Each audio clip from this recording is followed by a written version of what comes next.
बीच में थोड़ी देर के लिए रिकॉर्डिंग पता नहीं क्यों पॉज हो गई थी, मैंने तो शुरू से ऑन कर रखी है। अगला क्वेश्चन बेटा, क्वेश्चन नंबर 24 में है, a body falls freely under gravity, distance travelled in last second is equal to distance travelled in first 3 second. एक बॉडी फ्री फॉल कर रही है, आखिरी सेकंड की चली हुई डिस्टेंस शुरू के 3 सेकंड की चली हुई डिस्टेंस के बराबर है। तो बताओ कितने टाइम तक ये गिरी? What is the time of fall? Question बिल्कुल क्लियर है, क्रिस्टल क्लियर है कि एक बॉडी फ्री फॉल कर रही है और फ्री फॉल करते समय बेटा आखिरी के 1 सेकंड में उतना ही गिरी जितना पहले के 3 सेकंड में गिरी। तुम्हें मालूम है 2 फॉर्मूले, एक फॉर्मूला है S is equal to UT plus half AT square जो कल भी बताया था, और दूसरा है D is equal to U plus half A 2n-1।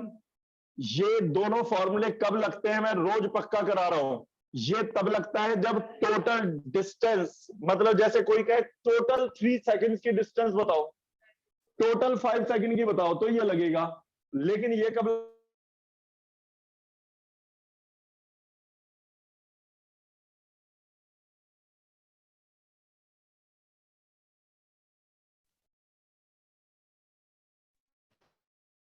Distance निकालते हैं, फिर आखिरी सेकंड की डिस्टेंस निकालेंगे, दोनों को बराबर कर देंगे। पहले 3 सेकंड्स में कितना गिरा तो ऊपर वाला फॉर्मूला लगेगा, S को रख दो H, U है 0 ड्रॉप हुआ है, हाफ एक्सेलरेशन है G, टाइम है 3। देखो डिस्टेंस गिरा है H, U है 0, एक्सेलरेशन है G, टाइम है 3। यहां कुछ बच्चे कह सकते हैं सर आपने G को नेगेटिव नहीं रखा। मेरे बेटा डाउनवर्ड होने के कारण सच में G नेगेटिव है, लेकिन डाउनवर्ड होने के कारण H भी नेगेटिव है। तो यदि आप G को नेगेटिव रखोगे तो मेरे बालक H को भी नेगेटिव रखना पड़ेगा, तो वो कट जाता है, इसलिए हम वो लगाते नहीं। अब G को 10 ले लें तो 90/2 45 मीटर आ गया। मैंने G को 10 लेके कर दिया, आपकी मर्जी, आप 9.8 लेके कर देना। अब आते हैं आखिरी के 1 सेकंड की डिस्टेंस। अब नीचे वाला फॉर्मूला जाएगा, लास्ट के 1 सेकंड की डिस्टेंस। तो मान लो total time of fall is n seconds, total n second तक गिरी, तो लास्ट का सेकंड nth सेकंड होगा। भाई यदि 5 सेकंड तक गिरी तो 5वां सेकंड ही आखिरी सेकंड होगा, 10 सेकंड तक गिरी तो 10वां सेकंड आखिरी होगा, तो n सेकंड तक गिरी तो nth सेकंड ही लास्ट होगा। तो nth सेकंड की डिस्टेंस मैं निकाल रहा हूं, d is equal to U तो 0, A है G 2n-1, n तो पता ही नहीं, लास्ट का सेकंड कौन सा है ये तो हमें नहीं मालूम, तो G को 10 रख दो तो ये आ जाएगा 5 2n-1। आपसे कोई पूछे कि अभी क्या पता लगाया, तो जवाब है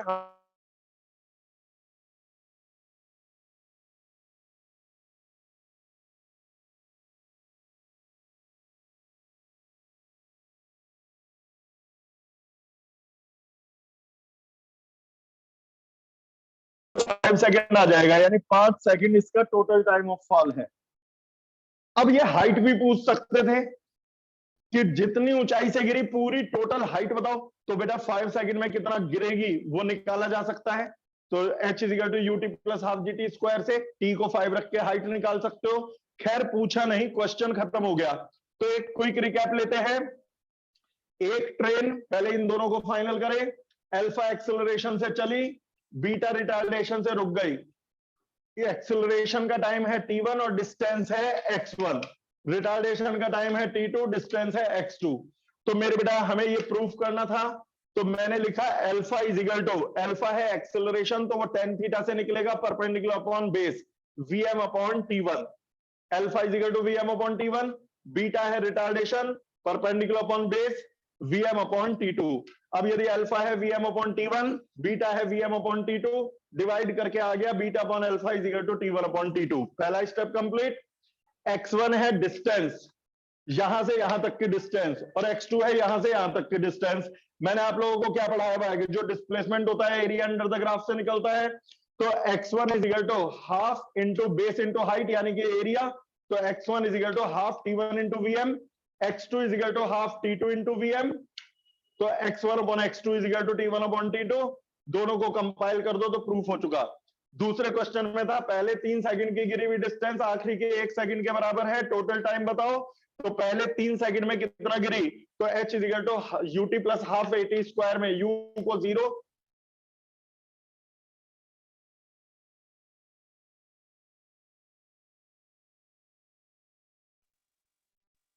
स्क्वायर, g को 10 रख दिया, टाइम को 3 रख दिया, तो पहले 3 सेकंड की हाइट आ गई और फिर मैंने लगा दिया u प्लस हाफ ए 2n माइनस 1 आखिरी सेकंड वाला, और वो दोनों इक्वेट करके n आ गया। समझ में आ गया बेटा? दोबारा बताना है, इधर यहां आपको आ गया मेरे बेटा। अगला क्वेश्चन, क्वेश्चन नंबर 25, कोई नहीं देते रहो। 25 में कोई बात नहीं, अब ये 6-7 क्वेश्चन है। 25 में है a body moving in a straight line such that distance is directly proportional to square of time. तो एक्सेलरेशन किसके प्रोपोर्शनल है? यदि डिस्टेंस टी स्क्वायर के प्रोपोर्शनल है तो एक्सेलरेशन किसके प्रोपोर्शनल है? यदि आप कहो देखो सिर्फ इस क्वेश्चन का आंसर देना है तो 4 सेकंड का है, लेकिन मैं इस क्वेश्चन के बहाने एक पूरा कंसेप्ट समझाने की कोशिश करूंगा। ज्यादा से ज्यादा क्या होगा, एक न्यूमेरिकल रह जाएगा, कल की थ्योरी से पहले पढ़ा दूंगा। कंसेप्ट सीखो, पहले इस वाले को तो कर ही दो मेरे बेटा। क्वेश्चन नंबर 25 में इन्होंने कहा कि distance directly proportional to T square है। प्रोपोर्शनलिटी कांस्टेंट लगा दो, सी या के जो मन करे, तो सी टी स्क्वायर। तो एक्सेलरेशन किसके प्रोपोर्शनल है? टाइम के अंडर रूट के, टाइम स्क्वायर के, टाइम क्यूब के, या किसी पे नहीं। तो मेरे बेटा वेलोसिटी होती है ds अपॉन dt, तो c तो कांस्टेंट है, टी स्क्वायर का डिफरेंशियल 2t, टी स्क्वायर का डिफरेंशियल, टी स्क्वायर का डिफरेंशियल मैंने कल भी कहा था, जिसने ना करे हो मेरी 2 वीडियो से 1 घंटे में समझ जाओगे सारा, और पूरी डिटेल में इतना समझ जाओगे कि तुम जो बायो वालों को खास तौर से दिक्कत आती है बेटा, पीएमटी तक के क्वेश्चन कर दोगे। मैथ्स वालों को दिक्कत इसलिए ज्यादा नहीं आती भैया, 12th के सिलेबस में इतनी मोटी बुक पढ़ेंगे डिफरेंशियल की, तो फिलहाल मेरे से ले लेना वीडियो। तो मेरे बेटा वेलोसिटी हो गई ये। अब एक्सेलरेशन क्या होता है? DV by D T. Acceleration क्या होता है? अब 2 और c तो कांस्टेंट है और t का डिफरेंशियल 1 आ गया एक्सेलरेशन। तो वेलोसिटी टी स्क्वायर के प्रोपोर्शनल थी, टी स्क्वायर का डिफरेंशियल हुआ 2t, t का डिफरेंशियल हो गया 1, आ गया एक्सेलरेशन। तो क्या एक्सेलरेशन के फॉर्मूले में टाइम है? नहीं है, तो एक्सेलरेशन कांस्टेंट है। टाइम बदलने से एक्सेलरेशन नहीं बदलेगा, तो एक्सेलरेशन इज कांस्टेंट। तो मैं इससे आगे की इससे रिलेटेड थ्योरी तब पढ़ाऊंगा जब डिफरेंशियल करवा दूंगा, आप लोगों को वीडियो भेज दूंगा जिसने नहीं करे। बाकी अगले क्वेश्चन पर जा रहे हैं मेरे बेटा। क्वेश्चन नंबर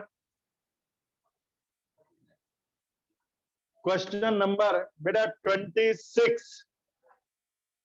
26 में ये कह रहे हैं डिस्टेंस वेरीज बेटा, टी स्क्वायर का डिफरेंशियल होता है 2t, टाइम बीइंग 2 फॉर्मूले याद कर लो। टी स्क्वायर का डिफरेंशियल 2t, जैसे आपने देखा टी स्क्वायर का डिफरेंशियल 2t और t का डिफरेंशियल 1, और यदि कांस्टेंट हो, प्योर कांस्टेंट, तो उसका डिफरेंशियल 0। बस ये 3 बातें याद रखना, हो जाएगा, फिलहाल हो जाएगा, समझ में तो नहीं आएगा खैर पूरा। ये कहते हैं क्वेश्चन 26, यदि x इज इक्वल टू, यानी डिस्टेंस जो है, डिस्प्लेसमेंट जो है वो है -2/3 T square plus 16t plus 2, ये डिस्प्लेसमेंट दे रखा है इन्होंने। अब ये कह रहे हैं वेलोसिटी 0 कब होगी? वेलोसिटी 0 कब होगी, किस टाइम होगी? तो मेरे बेटा सबको मालूम है वेलोसिटी होती है ds/dt, यानी इसका डिफरेंशियल, अब देखना ध्यान से, -2/3 को तो बाहर रहने दो, टी स्क्वायर का डिफरेंशियल 2t, 16 को बाहर रहने दो, t का डिफरेंशियल 1, और 2 प्योर कांस्टेंट है तो उसका डिफरेंशियल 0 लिखेंगे नहीं। तो जो बच्चे ये कहते हैं सर 2 कांस्टेंट है इसलिए 0 हो गया, तो 16 भी तो कांस्टेंट है बेटा, ये 16 नहीं है 16t है, और 16t कांस्टेंट नहीं है, 16t टाइम डिपेंडेंट है। जब टाइम बदलेगा तो 16t बदलेगा, वो कांस्टेंट नहीं है, कांस्टेंट है 2। ये टाइम बदलने से नहीं बदलेगा, जो टाइम के साथ ना बदले वो कांस्टेंट है, 2 तो हमेशा 2 रहेगा, लेकिन 16t हर टाइम बदलता रहेगा, और इसीलिए ये वेरिएबल है।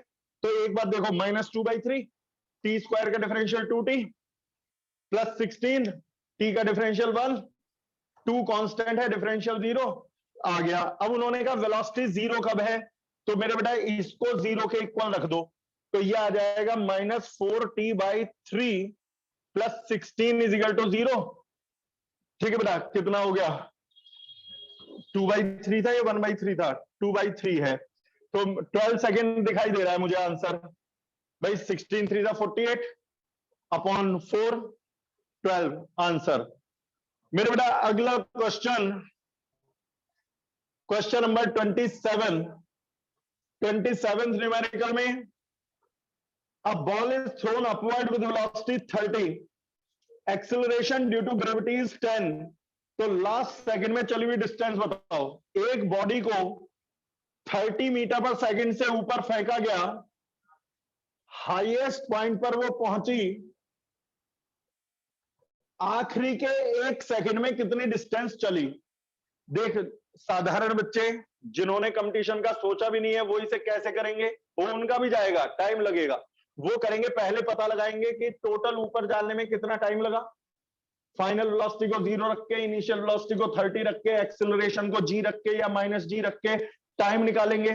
तब उन्हें पता चलेगा कि लास्ट का सेकंड कौन सा है। मान लो 5 सेकंड लगे तो आखिरी का सेकंड 5वां सेकंड है।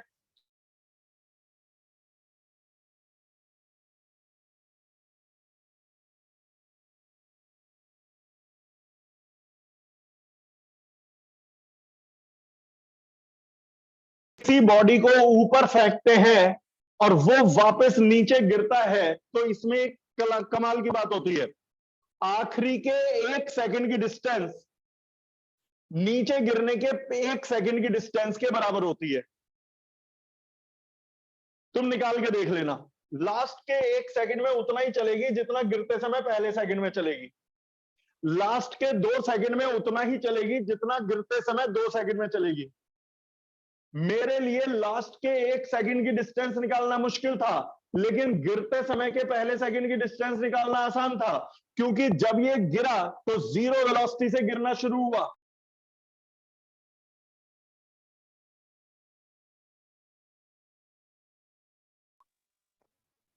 जब ये 0 वेलोसिटी से गिरा तो h is equal to 5t square लगा दो। भाई ut plus half gt square में u 0 है, तो क्या रह गया, हाफ gt स्क्वायर, g को 10 रख दो, ut plus half gt square में g को 10 रख दो, u को 0 रख दो, तो 5t स्क्वायर आ गया। ये सीधा, तो मैं आखिरी सेकंड की कैलकुलेशन क्यों करूं जब मुझे पता है जाते समय का लास्ट सेकंड और गिरते समय का पहला सेकंड एक सा होता है। तो गिरते समय 0 वेलोसिटी से गिरा है, पहले सेकंड में 5t स्क्वायर, t को 1 रख दो तो 5 मीटर आ जाएगा। लेकिन असली आंसर है 4.9, क्योंकि मैंने g को 10 लिया है, रियल में g 9.8 होता है। तो आप कौन सा लॉजिक लगाओगे, आप यही वाला लगाओगे, जाते समय की कोई मतलब नहीं, आते समय की स्टडी कर लोगे। मेरे बेटा नेक्स्ट न्यूमेरिकल, देख घूरे मत, तो मोबाइल दे रहा है तो बार बार दूंगा ना, मैंने अब की बार दिया यूं देख रहा, मैं डर जाऊं सीधा सा तो बालक में। बेटा क्वेश्चन नंबर 28 में, rocket is fired vertically upward from the ground, rocket छोड़ रहा हूं एक, ग्राउंड से रॉकेट को छोड़ा गया vertically upward, it moves with initial velocity 0 थी, इसे लॉन्च किया गया और लॉन्च के 30 सेकंड में सारा फ्यूल खत्म हो गया। जब तक फ्यूल रहता है तो इसे पुश मिलता है, पुश मिलने से स्पीड बढ़ती है और एक्सेलरेशन होता है, और वो एक्सेलरेशन इन्होंने दे रखा है 10 मीटर पर सेकंड स्क्वायर।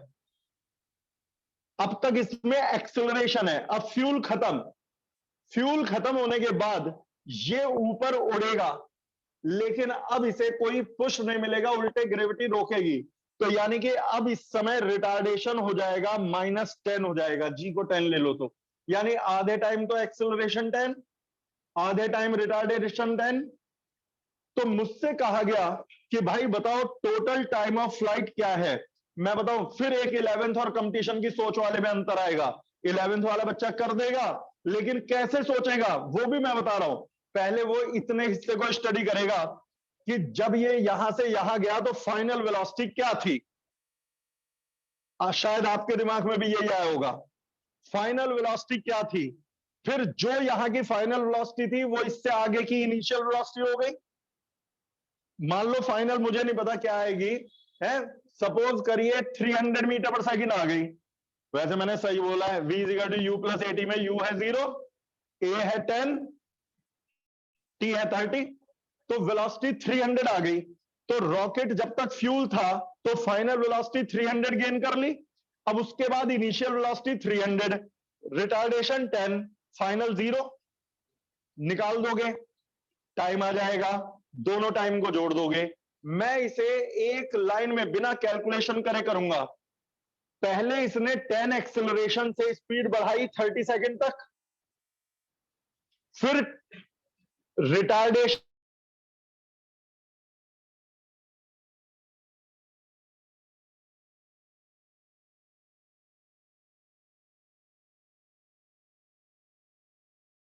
यहां रिटार्डेशन है 10, यहां का टाइम है 30, यहां का टाइम मालूम नहीं। आप ये बताइए एक्सेलरेशन क्या होता है, tan theta perpendicular upon base, यानी tan इज इक्वल टू, इसे मैं हमेशा vm कहता हूं, कहता रहूंगा, vm upon 30 is equal to 10। फिर से बोलो, vm upon 30 is equal to, अच्छा यहां पे vm upon t is equal to 10। कुछ दिमाग में कीड़ा सा कुलबुलाया हो, vm अपॉन 30 भी 10, vm अपॉन t भी 10, तो t इज 30। सिमिलर ट्रायंगल हो गए भाई, ये वाला एंगल इसके बराबर, ये साइड कॉमन, ये 90-90 ट्रायंगल सिमिलर हो गए, तो जितनी साइड ये उतनी ये भी 30, ये भी 30, और ये तो बेटा ये भी 30 और ये भी 30, तो फिर आंसर आ जाएगा। अच्छा, यदि ये एक्सेलरेशन रिटार्डेशन 10 की बजाय 5 होता तब तो मुझे कैलकुलेशन करनी पड़ती, बिल्कुल नहीं। यदि एक्सेलरेशन हाफ होता तो टाइम डबल हो जाता, 30 की बजाय 60। ए की वैल्यू हाफ हो जाए तो टाइम डबल हो जाएगा। क्यों बेटा, vm upon 30 is equal to 10 करके बता दे रहा हूं, बाद में ये लॉजिक मैं कंपटीशन के बच्चों को तो शॉर्टकट बताते हैं। vm upon 30 10, vm upon 60, vm upon t is equal to 5। vm upon, अभी ये t नहीं पता, 60 तो मैंने लिखा है, vm upon t is equal to 5। दोनों को डिवाइड कर दो, क्या आया निकालो। कितना मुश्किल कह दिया, 30 इंटू 2 60 आएगा। 100 बात की एक बात, तुमने क्या सीखा, एक्सेलरेशन 10 है, टाइम 30 है, रिटार्डेशन 10 है तो टाइम 30 है, रिटार्डेशन 5 कर दिया तो टाइम डबल हो गया, रिटार्डेशन जितना डबल कर दिया 20 तो टाइम आधा रह गया, यानी रिटार्डेशन जितने टाइम्स बढ़ता है ये टाइम उतने टाइम्स कम हो जाता है। समझ में आया कुछ? तो अब बताओ, इससे टाइम बचते नहीं। देखो बेटा, ये आप अपने मन से डाउट निकाल दो कि ज्यादा नॉलेज वाले सेलेक्ट होते हैं। मैं एक कड़वी बात बोलूंगा, मैंने ऐसे ऐसे इंटेलिजेंट बच्चों को देखा है जिनका सिलेक्शन नहीं हुआ, और मैंने ऐसे ऐसे एवरेज बच्चों को देखा है जो आज सिलेक्शन लिए बैठे हैं। रीजन है, क्विक कौन है, नॉलेज आपको बहुत है लेकिन आपको हर क्वेश्चन में डबल टाइम लगा रहे हो। तो मेरे बेटा, जितनी देर में आप 10 क्वेश्चन करोगे, दूसरा बंदा जिससे शॉर्टकट आता है वो उतनी देर में 15-20 पहुंचा देगा। तो सिलेक्शन में 1-1% से कितना फर्क पड़ता है, जरा इस तरह से सुन लो। टोटल 100% से ज्यादा किसी के नहीं आ सकते, 100% से ज्यादा नहीं आ सकते। ज्यादातर बच्चों के 80 से 100% के बीच में रहते हैं, जो सिलेक्ट होने वाले होते हैं 80 से 100 के बीच में, यानी 20% में मार्क्स आएंगे। और सपोज करिए 2 लाख बच्चे बैठे, 2 लाख बच्चों के 20% में मार्क्स आएंगे, तो हर 1% पे कितने बच्चे होंगे? 2 लाख स्टूडेंट 80 से 100% के बीच में है, ऑन एन एवरेज बात कर रहा हूं। 2 लाख बच्चे 80 से 100% के बीच में है, तो 20,000 बच्चे 2% में आ गए और 10,000 बच्चे 1% में। यानी यदि आपकी 1% डाउन हो गई तो रैंक में हजारों का डिफरेंस आ गया। एक एक नंबर जरूरी है। तो खैर ये बात तो अलग हो गई। आप अभी मैं क्विक रिकैप भी लूंगा। पहले बताओ कुछ दिमाग में आने लगा? शॉर्टकट पकड़ में आ गया? हम लोग ऐसे ही करेंगे, पहले चैप्टर किया, 11th के न्यूमेरिकल करें। भाई 11th का बेस भी तो ना कमजोर हो। अब कल मैंने स्क्रीनशॉट भेजा था, मेरे पास जाने कितने बच्चे ऐसे हैं, फिट जी, आकाश बंसल पढ़ रहे हैं, उनके बेसिक नहीं करवा रहे, बेसिक हमसे कर रहे हैं। खैर हम उसमें भी खुश हैं, काम तो चल ही रहा है।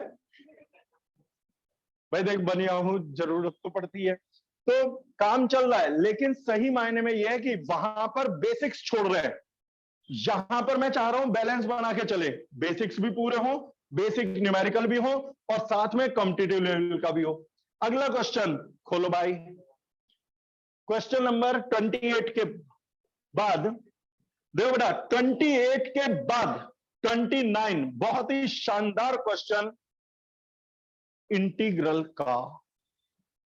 आज ये गाली तो बहुत देगा मन मन में मुझे भाई कि मेरे बैठते ही डिफरेंशियल इंटीग्रल फोड़ डाला। मेरी गलती नहीं है, हैं? देख बेटा 29, इसमें कुछ समझ में आ जाए तो ठीक, नहीं तो हंस लेना बाद में कि ये हो गया। करवा तो मैं दूंगा ही। बेटा 29 तुम्हें तो आता है डिफरेंशियल इंटीग्रल बेसिक? बेसिक ही पूछ रहा हूं, मुझे कौन सा पीएचडी करवानी है।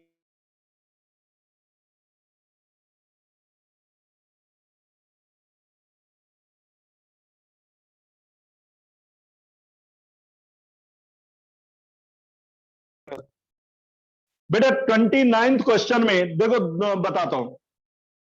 डेसिलरेशन वो कह रहे हैं DV upon dt minus KV cube है। बेटा एक डीवी अपॉन dt एक्सिलरेशन था। डीवी अपॉन dt क्या था? माइनस साइन का मतलब निगेटिव एक्सिलरेशन, रिटार्डेशन। एक स्पीड बोट जा रही थी, स्पीड बोट जा रही थी, उसके इंजन को बंद कर दिया। बंद करते ही एकदम नहीं रुकती, थोड़ी दूर जाके रुकती है। तो इन्होंने इंजन जिस समय बंद किया उस समय उस स्पीड बोट की वेलोसिटी थी v0, टाइम जीरो पे वेलोसिटी थी v0। रुकी थोड़ा आगे जाके, तो वो कह रहे हैं कि इंजन ऑफ करने के टी टाइम के बाद वेलोसिटी क्या होगी। इंजन ऑफ करने के टी टाइम के बाद वेलोसिटी क्या होगी। एक बार फिर से, एक स्पीड बोट जा रही है, स्पीड बोट में जिस समय मैंने चाबी घुमा के इंजन बंद करा तब वेलोसिटी थी v0। अब चाबी बंद करते ही वहां कोई ऐसा ब्रेक तो लगेगा नहीं कि एकदम रुक गई, स्पीड कम होगी कम होगी कम होगी और फिर रुक जाएगी। तो वो कह रहे हैं चाबी बंद करने के टी टाइम के बाद वेलोसिटी क्या होगी। चलिए शुरू करते हैं। एक आध फॉर्मूला बताना पड़ेगा, याद करना पड़ेगा आपको। फिलहाल मेरे बेटा मैं एक फॉर्मूला बता देता हूं। इंटीग्रल x की पावर n का फॉर्मूला है x की पावर n+1 अपॉन n+1। इससे ज्यादा अभी पूछने की कोशिश मत करना, क्योंकि ये 2 मिनट का काम नहीं है। लेकिन हाँ 15 मिनट से ज्यादा का भी काम नहीं है। डिफरेंशियल आधा घंटे, इंटीग्रल आधा घंटे, 1 घंटे में कमांड हो जाती है। तो ये फॉर्मूला है integral x।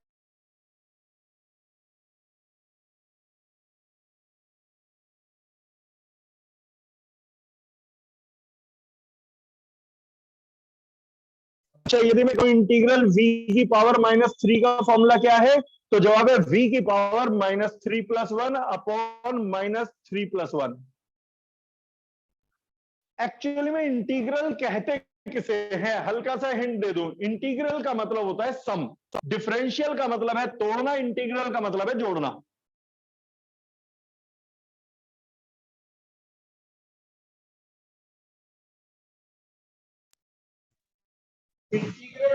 dx is x या इंटीग्रल dl इज l, ये आया कैसे मैं आपको हल्का सा बताऊं। ये वायर है जिसकी लेंथ है l, यदि आप इसके छोटे छोटे टुकड़े कर दें तो हर टुकड़ा कहलाता है डीएल, एलिमेंट कहते हैं इसे। ये भी डीएल, ये भी डीएल, ये भी डीएल। तो जब आप इसके पीस कर रहे हो इसे कहते हैं डिफरेंशिएट करना।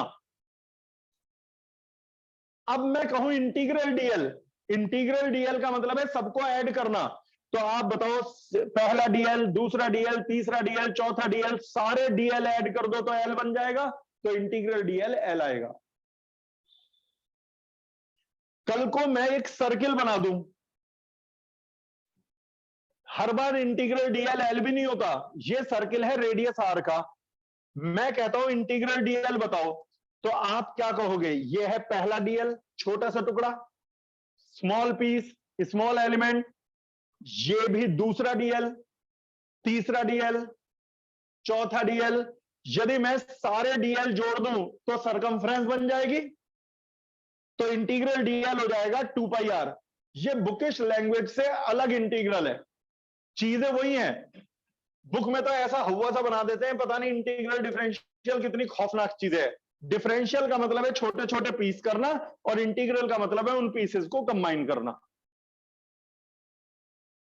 समझ में आ गया? इंटीग्रल डीएम क्या है? मान लो मैं कोई सामान लूं और उसके जरा जरा से पीस तोड़ तोड़ के निकाल दूं, तो हर पीस को कहूंगा DM, DM, DM, DM, DM. D लगाने का मतलब स्मॉल पीस। और जब मैं सारे डीएम को जोड़ करके एक बड़ा पीस बना दूंगा तो हो जाएगा एम। इंटीग्रेट करना। तो एक लाइन में यदि आपसे कोई पूछे, ये बुक में लिखी हुई लैंग्वेज नहीं है लेकिन सारे फॉर्मूले इसी से निकले हैं। इंटीग्रल का मतलब क्या है? ऐड करना। खैर, अपने क्वेश्चन पर वापस आता हूं मैं। डीवी अपॉन डीटी है माइनस केवी क्यूब, तो v rest power minus 3 DV is equal to minus K dt। देख, मैंने कुछ भी नहीं किया, v की पावर 3 को लेफ्ट में ले गया, dt को राइट में ले गया। सिंपल। इंटीग्रेशन का साइन लगा दिया, इसे कहते हैं इंटीग्रेटिंग बोथ द साइड्स।